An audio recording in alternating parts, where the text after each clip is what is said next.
In our Sunrise Smart Start, Rochester police are investigating the 31st homicide of the year in the city.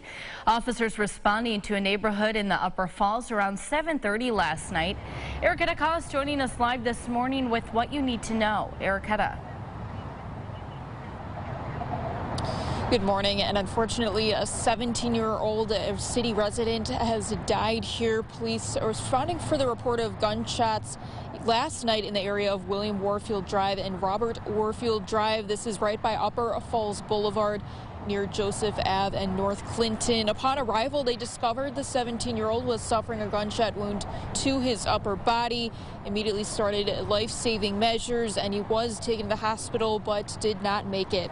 Investigators say they believe this young man was the intended target. They say he lived in Harriet Tubman Estates and was riding his bike in the parking lot when it happened. Knocking on doors, seeing if there's anybody that happen to see anything that can help us out, checking cameras, things of that nature. You got to monitor your kids. You got to know where they are at all times of the day, of the night.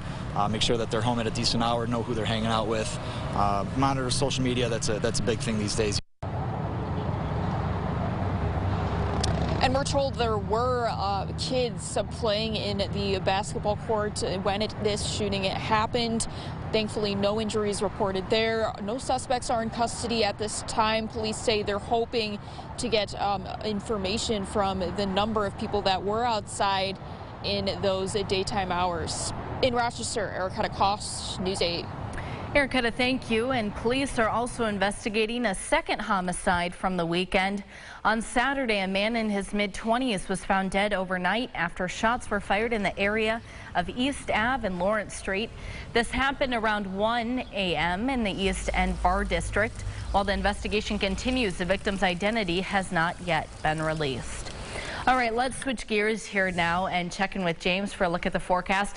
Not a bad morning, James, for a morning walk. Yeah, it looks lovely out there to start off the day. Numbers in the low 60s, partly cloudy, depends on your location. A little bit cloudier for the Finger Lakes, and maybe even some spots of fog south of Rochester, but otherwise, sun's been up for over an hour.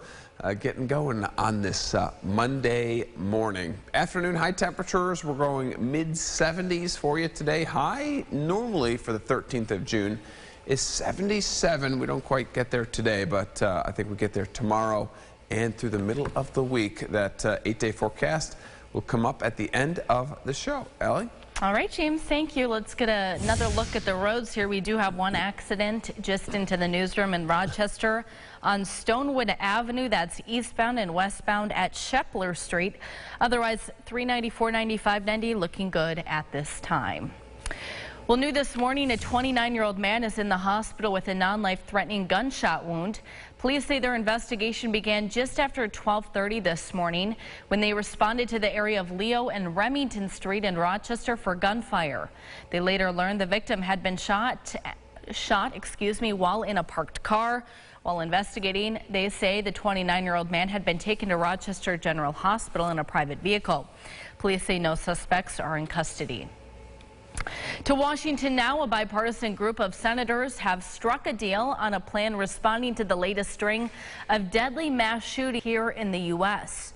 Raquel Martin joins us with more on this deal.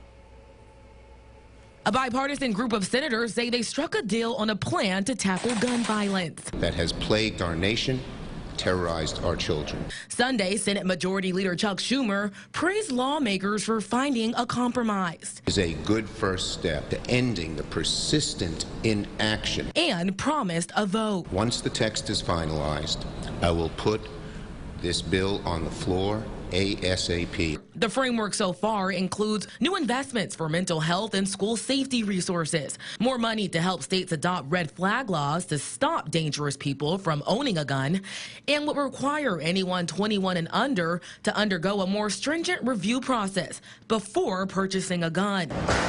The deal is a response to two back-to-back deadly mass shootings, and 10 top GOP senators have all signed on to the plan, giving it enough backing to pass through the Senate.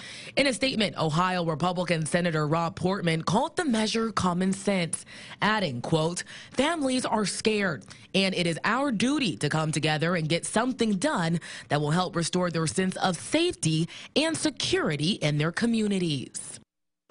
And two of the country's largest gun control groups are throwing their support behind this plan.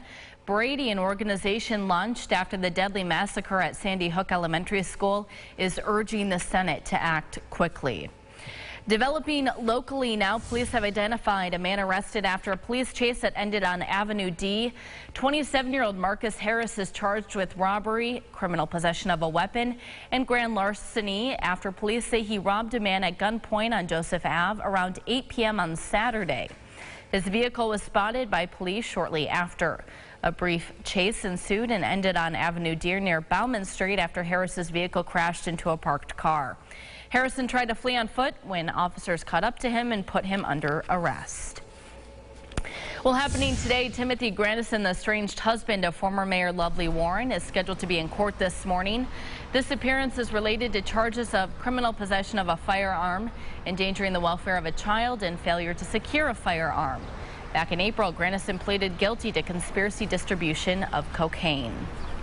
In national news, after its primetime debut on Thursday, the January 6th committee begins its second day of hearings today for the attack on the U.S. Capitol. Panel members say they found enough evidence for the Department of Justice to hear a potential criminal indictment against former President Trump. The hearing is expected to focus on the former president's efforts to spread falsehoods about what he calls a stolen election. Representative and chair of the committee, Benny Thompson, describes the event. January 6th was the culmination of an attempted coup. In March, a California judge said in a civil case ruling that the former president more likely than not committed federal crimes to obstruct congressional count of the Electoral College ballots. Turning now to the latest on COVID-19. Yesterday, marking the first time since January of 2021, those traveling into the U.S. were no longer required to show proof of a negative COVID test 24 hours before entering. The health agency says it will continue to monitor the state of the pandemic and will reassess the need for a testing requirement if the situation changes. We caught up with international travelers at the Frederick Douglass Airport in Rochester to find out how they were faring with the mandate dropping. Well, it was easy because I didn't have to take the test, but we flew to New York City 2 weeks ago, and we had to take the COVID test the day before, so you got to rush a bit because you got a bit of a deadline there, and it was $40 per person for each test, so it was $160 for a family of four. We were pretty happy because we left Amsterdam on Sunday, and the mandate expired Sunday morning, so it also saved us about 150 euros, which you could spend on some nice wine or something instead. So we were very pleased. In May, U.S. international air travel remained 24% below 2019 levels, with declines among both U.S. and foreign citizens, according to trade group Airlines for America. And officials from the FDA are saying that Pfizer's COVID-19 vaccine appears safe and effective for children under 5. This review is a key step towards babies, toddlers, and preschoolers becoming vaccinated. On Wednesday, a group of outside experts will vote on whether or not the FDA will recommend the shots.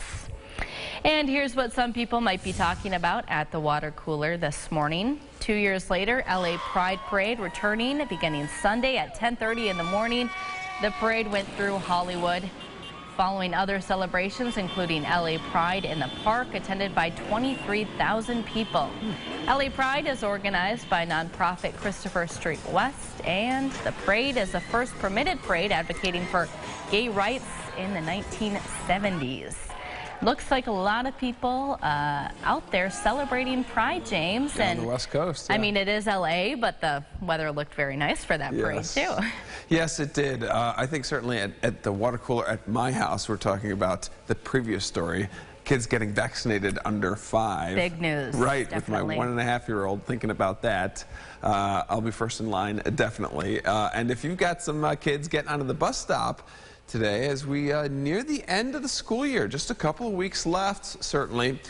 Sunrise was at 5:31. Nice start for the day and a decent finish. We'll call it comfortable mid-70s because we get uncomfortable later in the week. 8-day forecast. We'll finish with this. There it is, Wednesday and Thursday.